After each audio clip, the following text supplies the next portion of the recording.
Chapter 3, The Mind. Agriculture of the Mind. The mind grows. Thoughts root. Thoughts reach. If focused, thoughts blossom. They can articulate structure, concentrate reason, anticipate expiration, dedicate deduction, deconstruct explanation, and extrapolate more pure intelligence than formerly possessed. The heart grows. Emotion and sentiment, in any form, can be nurtured, betrayed, destroyed, or pruned. Love to hate, and everything in between, are vulnerable and reactive both, bearing the possibility of death, disease, long life, and fruitfulness alike. Everything about the mind and the heart is organic, with a clearly distinctive difference in their attitude, person, and way. Each being a rooted transparency of a different philosophy, focus, principle, or government, and dispositionally separate creatures. Both the mind and the heart are rooted in the same grounding soil of the soul. Articulation is the ability to extrapolate, assess, and coordinate relevant information into a comprehensible understanding. Noting mechanic, property, and relevance. Articulate thought is a resource of one's person and intelligence both, as it deals with relationship and information both, transcending the borders of fact and theory, and lending itself to religious and moral debate, which plain intelligence cannot, as it suffers from an absence of comprehension and understanding. Articulation involves all aspects of conscious being, utilizing every avenue of thought, feeling, interpretation, and conscience, to the evaluation of integrity, possibility, and application, and the re-evaluating of personal reflection, inflection, and objectiveness, and, to jump ahead, the reconstitution of person, themselves, against all odds, adversaries, and private conflicts. Articulation is the master motor skill of conscious awareness, exceeding intellect on many levels, as it operates in both our perceived awareness and our subconsciousness, preserving the essence of relative, which intellect cannot possess or sense, but articulation can. Articulation is in many ways our stabilizer, our balance, the foundation of our equilibrium, that gives our sanity a more uniform disposition, so that consciously, we don't topple to one extreme or another, as falling over to our left or to our right, as we walk. Process. It is a passive application of all understanding, into an employed furtherance of usefulness. 8. Handling of properties, as to catalog, category, and sort, for forward betterment. The function of process is parallel to every thought, measure and sense, continuously scanning reality and self, and creating a forward architecture of articulations. Process is a deeply involved escalation of thought that exists and exceeds routine thought patterns. To pronounce new thought, more successful in context, comprehension, internal relate, and utility. Process is a moving graduation of all underdeveloped understandings and relative observations, that never completely settles down into any form, but grasps formation with steadiness and certain humility, to the overcoming of self, in generalized and accepted simplicity, and apathy of thought. It is not the same as motivation, but occupies the marching rest and advancement of self. That is grossly uncharacteristic to cultured and mentored society, rejecting cycles, staleness, and redundancy. Biological reality, and structured articulation, are both growing, and both membership of process. Development is an operation, a segmented coalition of light material, into a bound membership, created and built up step by step, integer per motion, and continued as so, until its conclusion. Conscious application is a directed line of focus, ambition, consideration, or investment. Observation is a study, the witness of anomaly, pattern, and event. A note of difference, similarities, and vivid apparent vitality. Deduction is an objective screening of all that is observed, a painful sifting of all the sharp angles, and a scrutiny of properties and measures. Growth is a process of maturity, an attainable potential that is reached for, and the purpose of all process, to establish or reimagine the potential of resident maturity. Learning is a process that facilitates growth, maturity, and the evolution of development, where the conscious reality of the person gains power to dismiss perception that it had to that point, that have become useless, faulty, or false. To rewrite its beliefs. To reassess its understandings. To become aware of things that are new to it. Response is a form of relationship, an action, associated to the item being reacted to. It is an expression, conceived with the person and personality that is reacting. Born, of the relationship that person and personality have to the item being reacted to.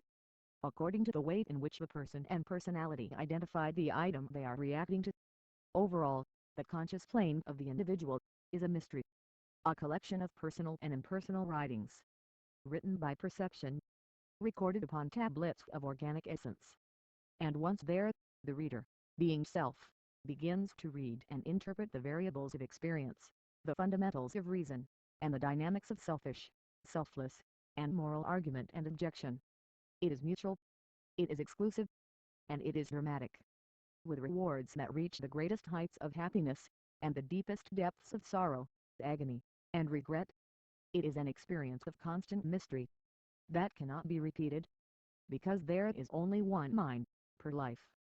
Skill, it is any ability that originates with humanity, that the individual person has practiced to a point of greater function, so that it is superior to general ability, being more sufficient, better, and of greater efficiency. In relation to its original purpose, skill is learned. Anything that humanity can do is an ability. Anything that humanity can learn is an ability that they can apply. Application is the engaging of interest and effort through any ability. Mental, analytical, physical, and sensual. Allure is a skill. Persuasion is a skill. Thought is a skill. Awareness, in general and in detail, is a skill. Speech is a skill. Diet is a skill. Observation is a skill. Exercise is a skill. Charity is a skill. Friendships, relationships, memberships are a skill. Tolerance is a skill. Endurance is a skill. Love, in the strength and the range of the pureness of the affection, is a skill. Accuracy is a skill. Attendance is a skill. Time is a skill. Punctuality is a skill.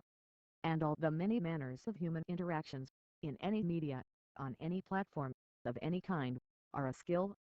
In the fullness of practical definition, everything that we do through conscious means are skills. And we learn to do them. Learning, it is development of sense. Within opportunity, means, and availability, to the conclusion of ability. It is an invisible form of growth, that is entirely organic. It is specific to whatever area of person or body that is responsible for the ability that is being developed. By stimulation of the affected cells, muscles, memories, or whatever cognitive mysteries that are associated with sense, function, recollection, observable reach, and skill are increased in their respective volume. Like words, added to a book that is still being written. Weakness is a learned skill. Our many vices are learned, honed, developed skills. We have trained our weakness, made them strong, taking natural vulnerabilities that exist to our individual person, and exercising their faults, like the excessive bending of a branch, backwards and forwards, until it loses all internal strength to resist the motion, and snaps under the pressure. We are naturally faulted, but we are mechanically weak, created by repetition of endorsed flaws, handled by manual efforts that escape the boundaries of natural fault. Self-deception is an apt and sharply trained skill. Self is a cunning strategist. Its deceptions are bold, portraying itself as a meek and frail creature, helpless and pitiful, for sake of sin and selfishness. Self would have us believe it is handicapped, recklessly abandoned to natural appetites and pleasures, incapable of escape, and required by nature to accept the repetitions of its failure. It is not. It is a liar, skilled and rehearsed, with sly arrangement of words, carefully selected, to the intent of disarming suspicion. What is not real, to question at all, is a remarkable curiosity, as it does not seem logical to consider that anything would lack existence. And to be fair, everything is real, residing in either tangible or intangible form, such as thought, feeling, or the ocean. But to question the genuine reality of the form is relevant to the reason behind the question, such as a medical examination, seeking to determine if a patient is hallucinating or dishonestly misrepresenting the facts of their experience with a prescription medication. And in this, the distinction of what is not real is made in the sincere facts supporting human communication, as man, in his conversation, is the only source of false reality. Reality is real. Man is real. What is real. But what comes out of the heart and mouth of man is subject to deceit. What is real? A person's imagination can be as real to them as pain or pleasure. Consideration, with their unique perspectives, can be more real to a person than the thing they are concerned about. Anxiety, which is not practical or physical, but sensational, is experienced by the psyche of a person. And to the psyche, like the motivations of love, it is as genuine as walking through the doorway, while holding the door's handle, and pushing the door open as you walk. What gives reality its structure, volume, and measurement, is real. What torments the heart and mind is real. What intrigues, motivates, and arrests the conscious senses is real. What is imagined, fantasied, or wished for, is real. What is, as perceived or experienced, is as real, as what is, by documented measure or noted tangibles, is real.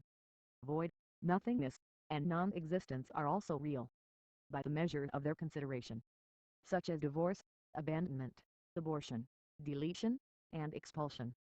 To imagine murder, is to imagine the act, the sensation, the motivation, the plot.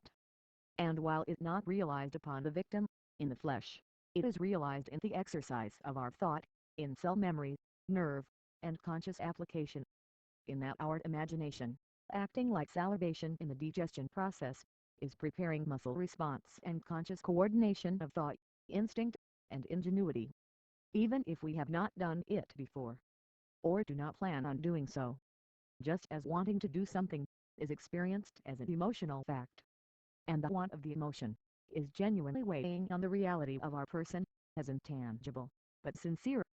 Distinction between what is actual, what is virtual, and what is imaginary, does not exclude the thing from being existent, but rather, from being made up of matter, having weight, volume, and existence outside the realm of human sensation and imagination.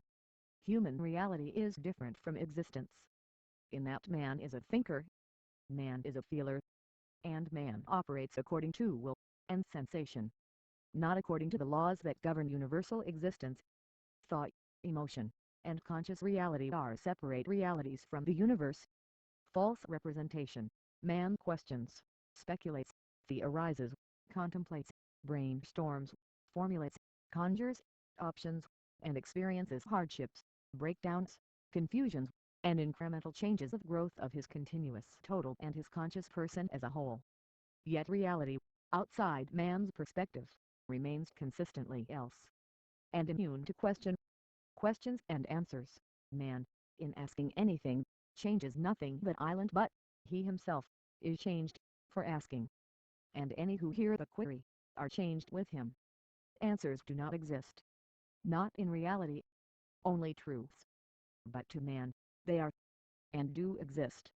Broken bits of an unsolved equation, wholesome enough to fill his belly with whatever morsel of satisfaction he could gain from such sparse pursuits and conversations, but sufficient for nothing. Without truth, they are empty. Truth does not supply man with answers. Truth is truth.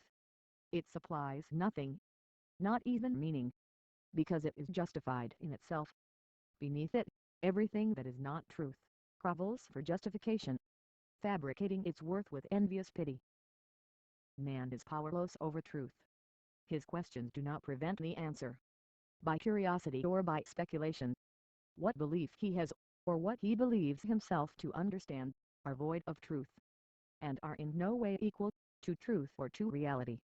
The fabrication, sentimentality, such as memory, is a powerful agent of thought and motivation alike.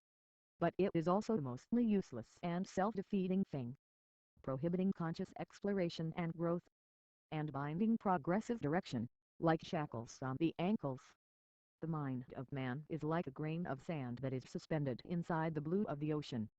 It is self-absorbed, but surrounded by a reality that is different from anything it privately holds. Relationship is the engine of all things.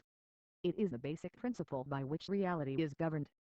Association is the engine of distinction, residing in all consideration. In the walls of reason, intellect, and self-government. Distinction is the radical of awareness. The point of conscious focus, dawn, personality, and conscience. Has inspired I wonder and consideration of things. And, has knowing the mechanics of things. The measurement of truth is not opinion, feeling, or private conviction. These however are the instruments of our person's reaction to truth. The measurement of truth is sound integrity that is not compromised, and that is universally evident, persistent, despite sentiment or viewpoint, and resistant to corruption or influence. Factor is an integer of reality, a supporting component that is not necessarily whole on its own, and that applies to only what is being considered, while all of reality is fact, and all in it is fact. An item of focus, by itself, is a fact, but the components that form it are factors. Even the non-tangibles, such as the essence of being color, intelligence gathering, or the fortification of intelligence, is the natural collective pursuit of all outsense. Suspicion, fear, and paranoia are the central nervous system of intellectual and perceptual awareness. We are especially sensitive to everything, and particularly suspicious of all others. In action, motive, and speech, peace and ease are not natural to any creature, humans least of all. We resolve our emotional and nervous conflicts, gradually settling into our carelessness and foolhardy ease. We are alert creatures by foundation and structure, aware of the slight and the wrong with great embellished attention, ready to spring into fleet or action, with tense urgency. Laziness in paranoia leads to an easy demise, because suspicious thinking is ravaged with cautious attention. But fearless thought, that suspects nothing, has neither guard for sight, but all in its awareness is selfish, alert to nothing outside its control. So the environment and whatsoever dangers that surround it are unnoticed, and self, all its life through, product of instruction and harassed urging, is oblivious to reality, as it is, and thoughtlessly absorbed in the workmanship of the world's wondrous craft. Buying and selling. The mind exceeds self, and self is better for it. The mind is without known restraint, able to create, to study, and to understand without words or language or communication of any kind. The mind is the entrapping of the flesh, but the flesh is not the entrapping of the mind. The mind can excel without any stimulus from the outside world. It is able to communicate with itself, within its own frame, and to grow stronger for it.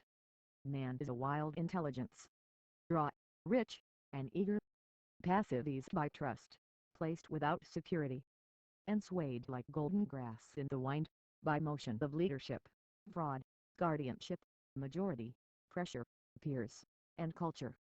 Religious and political scheme impose the greatest and most direct influence, and propagate the most internal struggle of conscience. We want to trust, and all teeters on the questionable reliability of the subject of our wanted trust.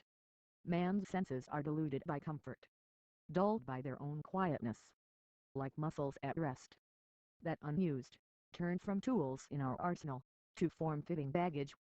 Savage perplexity, humanity, is complex, exceeding all life on earth, at adaptability, functional awareness, and moral vulnerabilities. Possessing instinct, a sense of justice, and an aimless canvas of direction. The race of man is vicious, industrious, and cosmetically challenged, channeling vanity, hatreds, indifference, and war. Compassion is the first casualty in war or survival, as it creates the greatest threat to self-preservation. Compassion, being by nature selfless in its essence, and expressing outward the inner sense of community.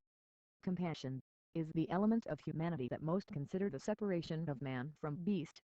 But beasts are compassionate, however unfortunate and inopportune to present it, as it is their primary instinct to survive. The mind of man is not trained on compassion. Intellect is irrelevant to the existence of the human race.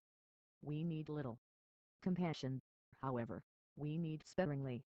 Compassion is wasted if the recipient has no respect of the sentiment and effort of those who's understood its universal beauty and spirit. But the nature of humanity is not the nature of the individual, and the spirit of one is not the spirit of each, in well-being and equality.